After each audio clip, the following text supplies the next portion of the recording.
I've been researching a lot about correspondences, etc.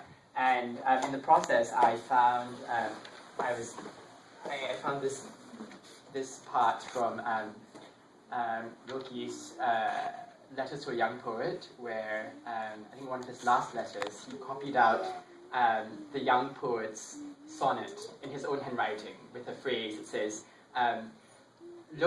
read this poem again as if it was not your own, and oh god, I should have just written the quote down. And you will feel in your inmost self how much it is very much your own. Just like destroyed that quote, but it's along those lines. And so in that spirit, I invited several people here to share their poems with me so that I will perform them, / mutilate them, / distort them. And Steen and Paul were foolish enough to give me their poems, while Julien was quite astute, actually.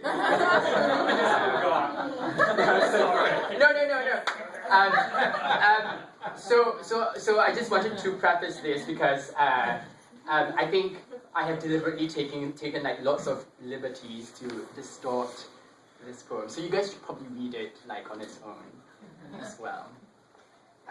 Okay, so preamble aside. The poetry of progress.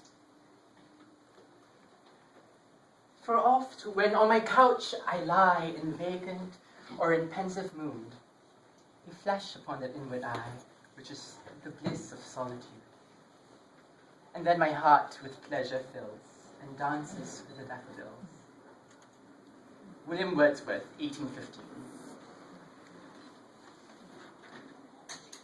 Poetry is a luxury we cannot afford.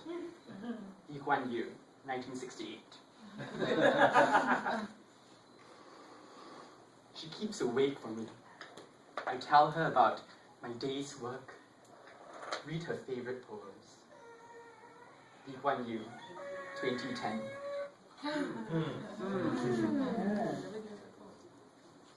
For her, and only her, would you stoop to poetry, the art of unmanly ambiguity, where words wound, wound, round symbols, round and round the mulberry bush, or golden like daffodils. Plato's air, you would expel all poets from your republic and make a sterner poetry of progress. Tread hard on dreams.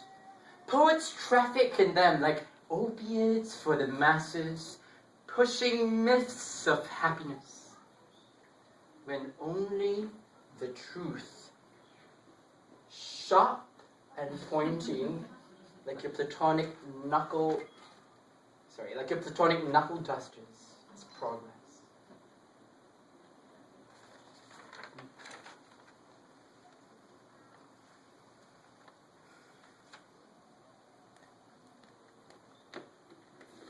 My heart is an artichoke, the size of a fist. Won't you remove the fur, kind sir? Won't you seek the pale green center?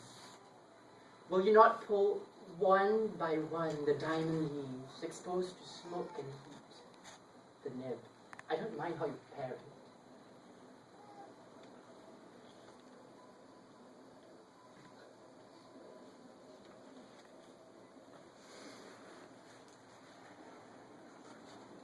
My heart is a sofa bed, the size of a tank. Won't you remove the paisley throws, take off the backrests and armrest? Will your hand not yank open the smooth flat of me, bare my edges, my slack, my talk? I don't mind that you're heavy. My heart is an albatross, the size of a bird, the size of a dart. Will you not launch me to the stars, set me free to roam the oceans? Will you prepare instead a cage in which I rest, plant my feathers and grow your young? I don't mind your manacles.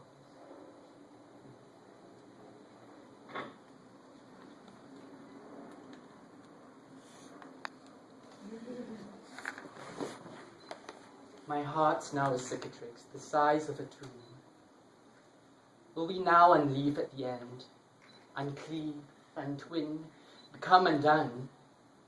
Over and over your nail rakes what's left of it, sealed shut with you, my blunt knife blade. I don't mind your mausoleum.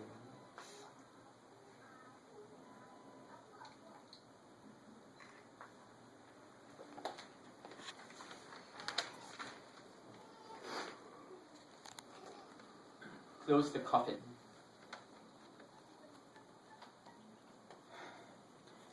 I am not saying that everything I do was right, but everything I did was for an honorable purpose. I had to do some nasty things, locking fellows up without trial. Close the coffin, then decide. Then you assess me, Lee Kuan Yew. Who would dare to close your coffin except yourself? A lawyer to the last, you had the last word on every subject and built your mausoleum with brick words by journalists who press the clay feet of other people's praises into towers of hard truth that keep Singapore vertical.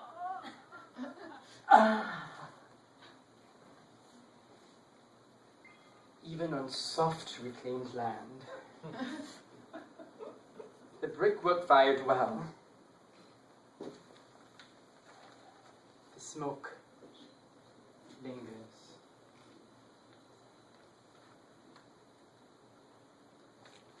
That's it.